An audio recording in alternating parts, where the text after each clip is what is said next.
Next up, we have Greenwing Resources, ASX code GW1, a critical minerals Australian company with a diversified portfolio spanning lithium, graphite and polymetallic assets across Australia, Argentina and Madagascar. Joining me today is Peter Wright, who's the Managing Director. Peter, thanks for joining me.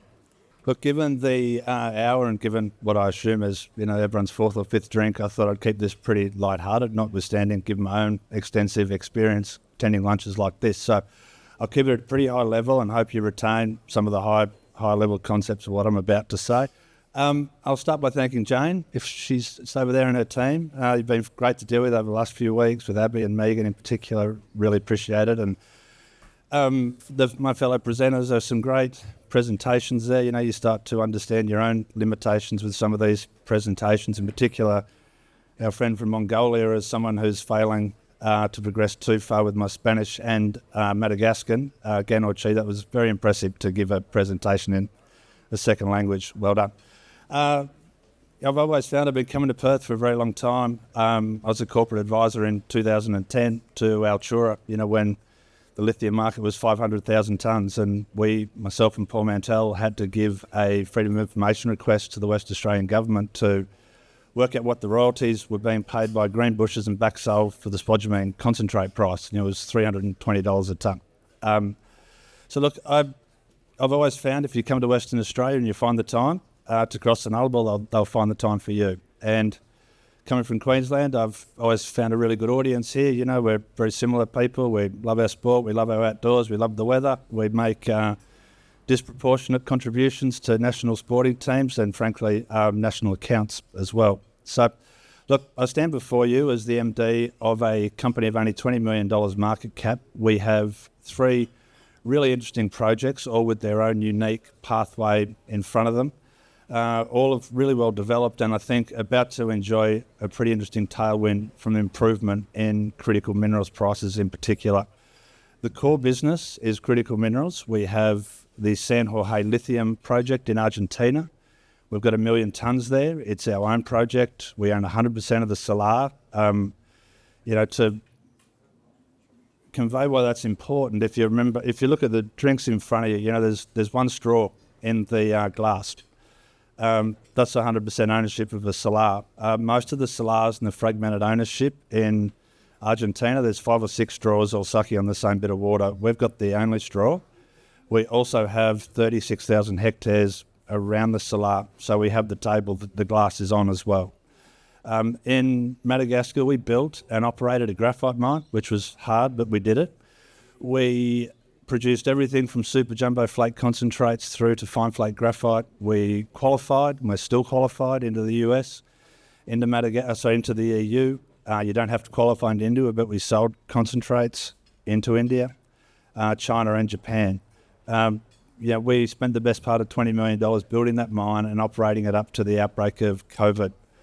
In parallel to that, we've been developing a project in Tasmania and, not a natural bedfellow, polymetallic asset in Tasmania, but we've got it to a point now where it belongs in its own structure. It is a gold, silver, copper, zinc deposit. It's pretty rich in each of them. It's under a mining lease. We've tabled a scoping study. It sits next to an operating mine and 12 kilometres from another one, both of which have taken the ore from Q River before. So all of this in a $20 million market cap. We think, notwithstanding how impressive some of the other companies were, that we're equally oversold. We've made the announcement at our AGM last year that we intend to spin out the Q River asset. In addition to the open pit mining opportunity there, we've also, more by luck to be honest than by design, there's an emerging data infrastructure opportunity there. Firmus is only 60 kilometres away from us. We have a site that is zoned. We have a site that has 250 megalitres of water, which is enough water to service the most ambitious data centres that have been contemplated. We have 30 megawatt substation at Q River. It's very cold there. We can go there in December and it snows. The highest average temperature is 12 degrees, which is in January. And most importantly, it's not a shameless pandering to the thematic, which is we're all aware of at the moment. We've spent the last 12 months talking to the EPA, talking to MRT, talking to business development, finally talking to the minister. Whilst we don't have approval to do it, we certainly have approval to proceed with our plan. What we want to do over the course of the year is we think we have 3 fantastic assets. We think that the market's a little bit confused by the assets. Polymetallic asset in Tasmania is a pretty unnatural bedfellow with lithium and graphite in Argentina. So we're looking to spin that asset out and at the same time progress the lithium and the graphite, which I think is coming at a time when the backdrop for lithium in particular is improving. When I started coming to Perth with Altura in 2010, the size of the lithium market was 500,000 tonnes only. So to give that a sense of context and a scale, the market at the moment, notwithstanding it's a reasonably opaque market, but it's the best part of 2.75 million tonnes.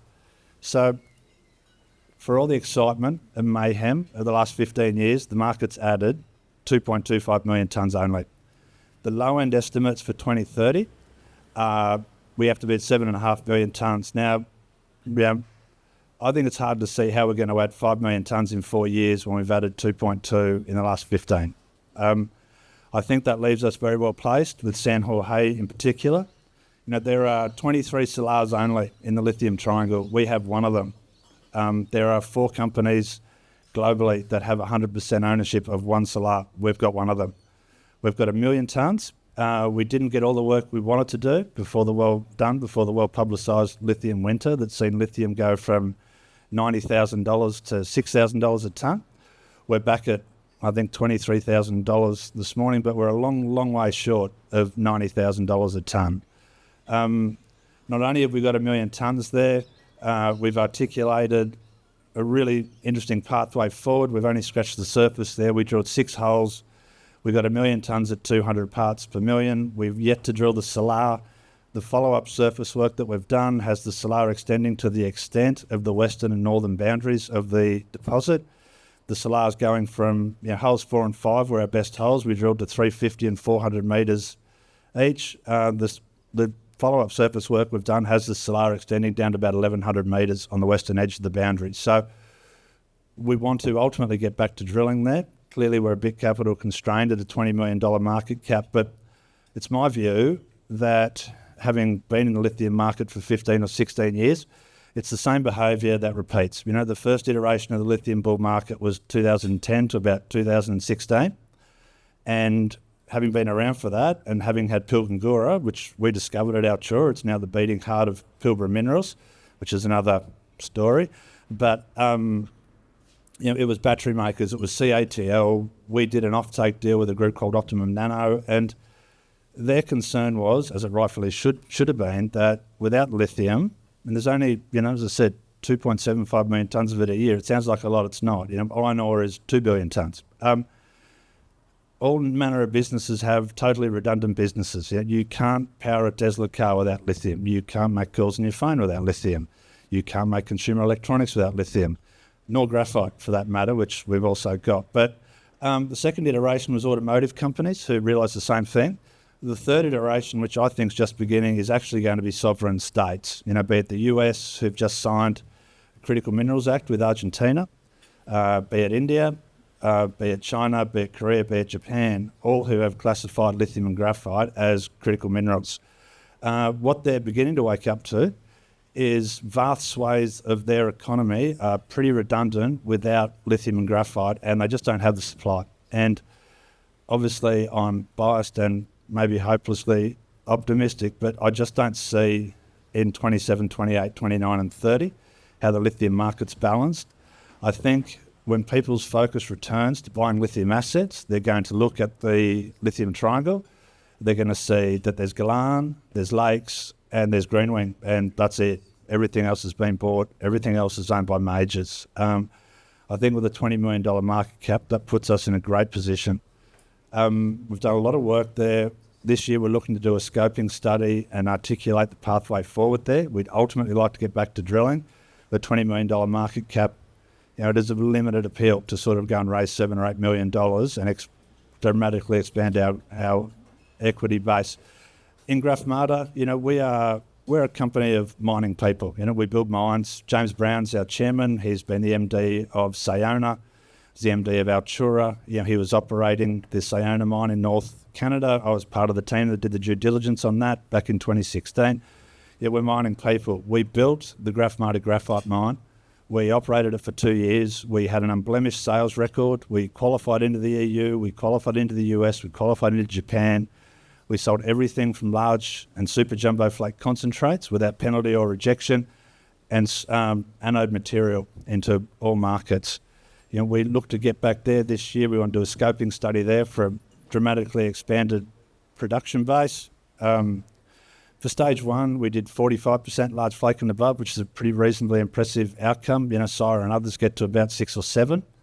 For stage two, we want to get to about 60,000 tonnes per annum. You know, we've been in Madagascar for 10 years. We know the ground, we know the people. You know, we think there's a pretty interesting pathway forward. Whilst the supply picture isn't quite as compelling for graphite as it is for lithium, what is really interesting is China does 90% of natural graphite exports, which makes OPEC look like a disorganised rabble. You know, they could cause significant disruption to OECD countries if they withdrew supply, which they threatened to do several times. So we sit there with 62 million tonnes, a mining lease till 2042.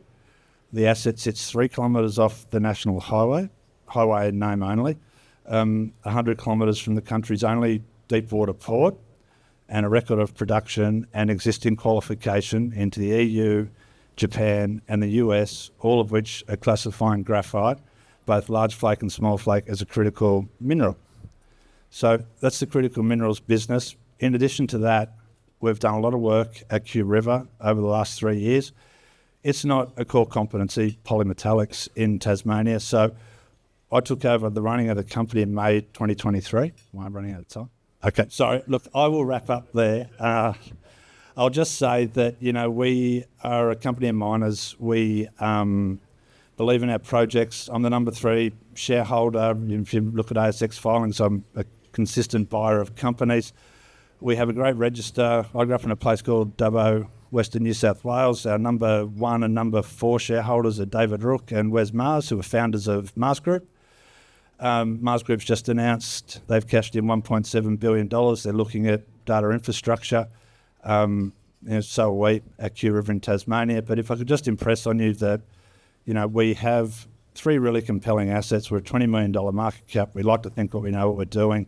I'll wrap it up there. I put my phone number and email on all ASX announcements, so please feel free to give me a call. There's a nice gap at the moment between the cricket and the rugby league starting again, so I've got a lot of time. Thank you.